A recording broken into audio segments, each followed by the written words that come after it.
QAnon for quite a while. We got 3 QAnon stories Be warned, here, one after the other. But this isn't good. So this is before we get into bad, which you wouldn't expect from a QAnon story, but there you go. This is from an Atlantic article by Caitlin Tiffany, who discusses how Reddit managed to deal with QAnon. So Reddit's problem started several years ago.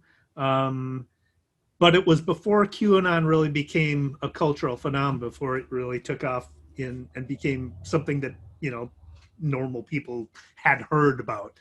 But they were able to isolate QAnon's influence because before the community got too large or they couldn't do anything about it, which is what Facebook's problem is right now, right? Facebook has to deal with a full-fledged social movement right now, and it reemerges over and over on the site because it's a thing in society. It's not just an online conversation.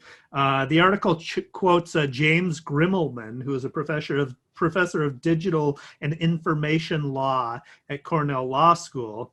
And it's a problem on Facebook because it's a problem in society, right? The article says that Reddit's infrastructure plays an important role in containing these, because the conversations on Reddit, though they're open to any user, they're siloed into subreddits, right? So it's not like Twitter where it's everywhere. It's not like Facebook where it's everywhere. The conversations are contained in a subreddit. And there's no viral tweets, there's no trending hashtags. So Reddit has this advantage that because these conversations are discrete entities within its infrastructure, it's easy to restrict and ban those conversations if they cross the line and violate policies. So that's not possible on a decentralized platform like Twitter or Facebook. The company has given itself more enforcement latitude too, because the most significant rule is a policy on ban evasion. So it prohibits people, not just individual users, prohibits individual users from trying to recreate, or let me say that again. It prohibits individual users from creating new accounts to try and recreate the community that was banned. But so it can ban these subreddits. By doing so, it bans entire communities, and the ban evasion allows them to, according to their policy, ban any attempt at recreating that community. So that's not something that Facebook has ever tried. Twitter couldn't do that because of the nature of the platform, but it gives them a powerful mechanism in order to contain toxic messaging, basically. They also have a powerful site-wide norm against doxing, because Reddit was founded as a place for people to have pseudonymous.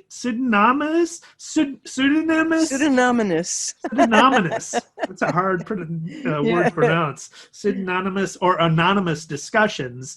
Doxing is contrary to that value, right? So they have a strong policy against doxing, and that's kind of what QAnon does all the time. So interesting take, and something that newer platforms that are trying to start can learn from. And I think that was one of the things on the previous telepath that they talked about. It took a very long time for Reddit to clean up its act. There were some really dreadful things that were taking place there initially and for quite a long time. And ultimately, I believe somebody new became president or something. There was some big management change at some point. I think they voted out the president at some point. But I think they went through a quick cup of coffee president and then moved on to somebody else. But it is telling that we are talking about Reddit more and more often. Exactly. Which we have never in the past, because it's kind of been a toxic place for marketing. So there's some very interesting stuff on there. So that brings me to bad news about QAnon. So Facebook says they've purged QAnon, sort of. They say they've completely banned QAnon across all its platforms, and they're saying that they've called it a militarized social movement. but it actually hasn't done that. This is from two stories, one from The Verge by Nick Statt and one from Bloomberg by William Thornton and Joshua Brustein. So Facebook is still allowing individuals to post QAnon content to their personal Facebook pages. So that's not exactly a ban. So they had a blog post the other day saying, starting today, we'll remove any Facebook pages, groups, and Instagram accounts representing QAnon, even if they contain no violent content. And it said that this is going to take time, presumably because there's so much of that content. And so for anybody who doesn't know, QAnon is a conspiracy theory that believes that high-profile Democrats and Hollywood celebrities are members of a child-eating cabal that is secretly being taken down by President Trump, and that members of this cabal will soon be marched to their execution. That has something to do with what happened to the governor of Michigan. But so also this week from the You Can't Make This Shit Up department, Bloomberg Business broke the news that a QAnon evangelist, QMAP creator and former Citigroup executive, Jason Gelinas, lived a normal suburban life with a plum Wall Street gig. And he was living in a New Jersey suburb. He was into soccer, Game of Thrones, and the QAnon conspiracy. And he ran their biggest news hub with top, and he claimed in 4chan, which is another cesspool, that where the hub began, that he was a government employee with top secret Q-level clearance. He's since been fired from his job at Citi, and he took down all his profiles of QMAP. So Google tried to make it harder to find QAnon sites by keeping them from showing up in searches.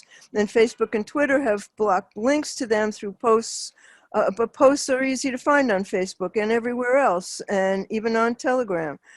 So like roaches, they turn up everywhere. You know, their followers also sometimes spread the word by writing their URLs on signs and holding them up at Trump rallies. It turns out that the militia that planned to kidnap the governor, Gretchen Whitmer, was doing much of their planning on Facebook and bragging about it. And they shared photos and videos of their so-called militia training. And they're unsuccessful, thank goodness, attempts to make explosive devices. And so Janja Lalich, who is a professor emeritus of sociology at California State University, who studied cults for decades, says cults are thriving now in our society because we have leadership that's tried very hard to change the relationship we have with reality. And people are grasping at straws. And you have something about this later on. And the last 4 years have been very precedent-setting in terms of creating this whole atmosphere of disbelief. You don't know what to believe anymore, and most people do not have the skills to vet their sources. So returning from that collective delusion, she says, is not going to be easy. It's horrible. Yeah, no, it's going to be with us for a long time, I suspect. But I think, I mean, what Facebook is doing is, I think it'll actually have a significant effect if they actually do it fully. Because, you know, the groups and pages are the centers of gravity where this information is spread out to everywhere else. And so, I mean, groups and especially, what they're doing is what they've been doing is hijacking Facebook's algorithm. Yeah. So by getting everybody into a group together and posting content to the group, then all the other members of that group start sharing and commenting. It triggers the algorithm, makes it spread more widely. So, you know, I think cutting that part out of it, people are still going to be posting their own paid profiles and everything, but I think it will dramatically, I mean, if they do it that way, it'll dramatically reduce the reach of that content. But you can only hope. I mean, yeah. You know, can you have 2,000 followers on Facebook? What is the number of followers where they cut off your followers?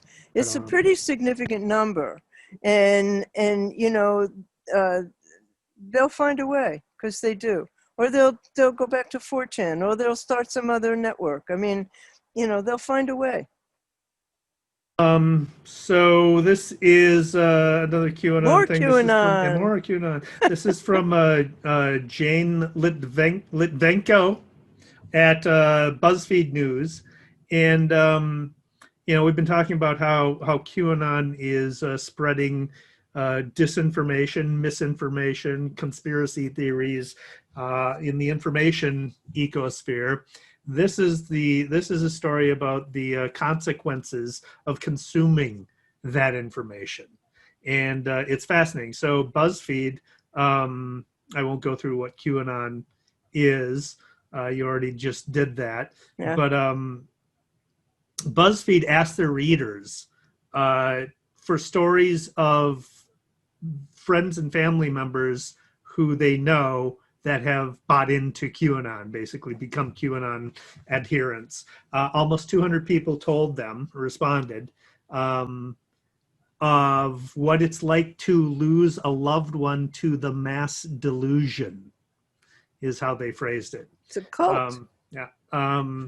A Pew Research Center survey is cited in the article that says roughly half of U.S. adults were aware of QAnon, but 4 in 10 Republicans who had heard of it said it was good for the country. Gosh. So there's that's significant, to say the least. So anyway, they asked the readers, they responded, and we'll just cite some of these. They said nearly 200 people did. Respondents who mostly said they lived in the United States ranged in age from 16 to 82. And I'm just going to read some quotes from it. Once my mom lost her job in March due to the pandemic, she started spending most of her time watching YouTube videos and reading tweets about and from QAnon believers, wrote Katie, 29, who lives in Alaska. It's disturbing the things she now believes. Different quote. My cousin is divorcing her husband over his obsession with QAnon. It ruined their relationship and became a huge wedge between them. My goodness. It is 100% a digital cult, and it's very dangerous. I'm worried about what it will lead to, not only for our own family, but for our society as the whole. It's really scary. And then a woman from Belgium said this poison is troubling our relationship. She's talking about her own relationship with her significant other. So we avoid the subject, but this is not the right thing to do. I would like her to wake up from this bad dream and face the world like it is. I hope that we in Europe will not turn like the Americans, and I sincerely hope that the U.S. I sincerely hope for the U.S. that the country will take another path. Wow, that's really scary stuff. Yeah, I'll put a link to it in the show notes, obviously, and it's worth a read for, that was just a sampling of the quotes. But it's scary because even before QAnon became such a huge thing, in the wake of Cambridge Analytica and the Pizzagate thing, that was the first instance of it. Pizzagate thing, yeah. Right? I was like, oh my God! So what Cambridge Analytica did was profile people based on their psychological profile. They understood that people are a certain way, and you can feed information to them based on what their character, their personality profile was like. It seemed to me that it's not much of a stretch from doing that to activating crazy people to do crazy shit. Yeah, and it's clearly happening all around us. Yeah. And I can tell you about somebody who's 98 with those beliefs.